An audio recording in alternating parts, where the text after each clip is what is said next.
alive when that happened. And at halftime, it was whatever, a 17-point Arkansas lead. And like, okay. And then, like Carolina's done all year, they play hard, they fought back.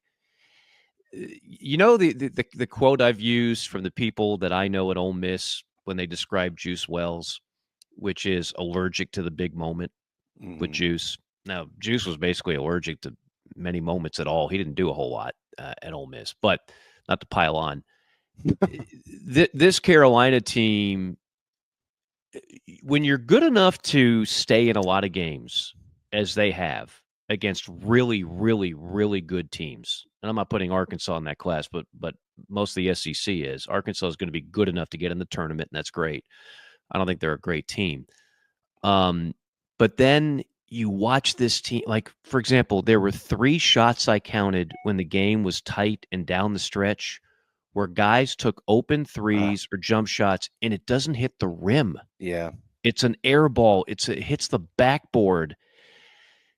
That's just inexcusable. Like, I just don't understand that. Like, if you're a quality shooter at this level and you're open, if you miss it, that's okay. But the ball ought to be on the line and at least draw iron. And you see that. You see just guys dropping passes down low. You see Pringle missing a wide open layup. Like, just stuff like that has been the story of the year. For whatever reason, a lot of the big moments, this team just could not come through with this particular cast of players. And that's been the most frustrating part. It's one thing if you're so overmatched that you get blown out every game. That hadn't been the case.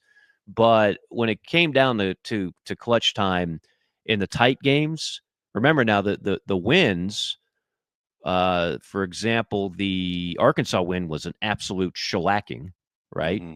That game was over before it started, theoretically. And then what was the other one? How close was the other one? Do you remember? The other, well, they only played the other win. No, it was they beat Texas by. That's right, 15, by throttle 15 points. Yeah. So I mean, so those moments when you're wide open, you take a big shot. If you miss it, you're still up 15. Like, it's not a lot of pressure. It's the pressure cooker moments. It's the Florida game where you're up a dozen points late and you just turn it over, play a game of hot potato. That's where this team just didn't have it. And next year there needs to be an alpha dog at the guard spot. There's only so much Boyles can do as a guy patrolling the paint. There needs to be an alpha at the guard spot, and we'll see if they're able to come up with one. Okay, well, to your point, last year, who hit a lot of those shots? He's not there anymore. Well, yeah, they're Talon Cooper, right? Yeah, I mean, Talon Cooper, even if he didn't hit them all, he facilitated virtually everything that 100%. He was a clutch player. Yeah, yeah, and that was the big. I think that's where they were missing the most this year. And look, you're right. I mean, there's, Nick Pringle. I don't know if he puts Vaseline on his hands or what goes on, but there's times where he just can't hold on to the ball. I disagree with some of the things that Jay Billis says when it comes to stuff off the court. Mm-hmm. I don't totally agree with a lot of his stances, but you really can't argue how good he is on the mic either. And he said so. He's not always perfect, Mike. I mean, you're a pro at this, so you can judge that better than me, and probably it'd be best to do it off the air. But he's not always perfect, but he is bold, and there's no doubt about that. Mm-hmm. And he said something yesterday that really, generally I don't ever get the feeling that Jay Billis is going to just butter up a bunch of stuff just to appease the crowd. That's just not him.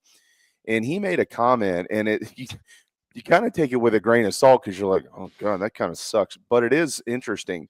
He was like, I don't know if I've ever seen a last place team better than South Carolina. Yeah. And and throughout the game, I mean, he was, the way that he talked about Colin Murray Boyles. I mean, he knows what it looks like to be an NBA player. These guys know. Yeah. They talk to all the scouts. They know what's going on. They know what's being said and what isn't being said, et cetera, et cetera. And, so in listening to that, it goes back to something that we talked about. I think it was yesterday or the day before. You can look at the record and think that this thing is just a total debacle and they need to shut the program down and close the bridges, et cetera, et cetera. But it's really not that far away.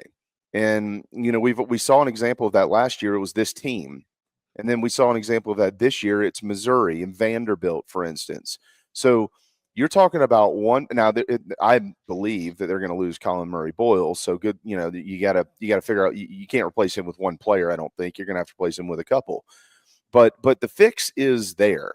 The sport, whether we like it or not, we can argue back and forth about the transfer portal and when it should be open and when it shouldn't be open and how fair it is and how much it's destroyed the sport, et cetera, et cetera. And you've got a case in all of that. I've made all of them myself. But you can fix problems pretty quickly. And if you've got the money to do it, which South Carolina is going to have the money to do it, you really don't have to. It's not the old days, right, Mike, where you would go, oh my gosh, they're 12-20, and you include the tournament, they're 2-17. They're going to have to recruit their way out of this. We're 3 or 4 years away, and everybody sits on their hands and just enjoys the ride, and let's see what happens in 2028. That is not the case anymore. You can be excited about next year based on what they do or don't do in the portal. So, and you look, and you just said it a minute ago, not to get long-winded here, but you just said it a minute ago about being scared of the big moment and how many opportunities they had this year. Had they won 5 of those 6 games that they probably could have, or not probably, absolutely could have, but maybe probably should have won, they would have been on the bubble, for anybody wondering, because they would have had all these top 5 wins, all these quad 1 wins, way more than teams like North Carolina. And they would have been, believe it or not, they would have been on the freaking bubble at like 6-12 in the SEC.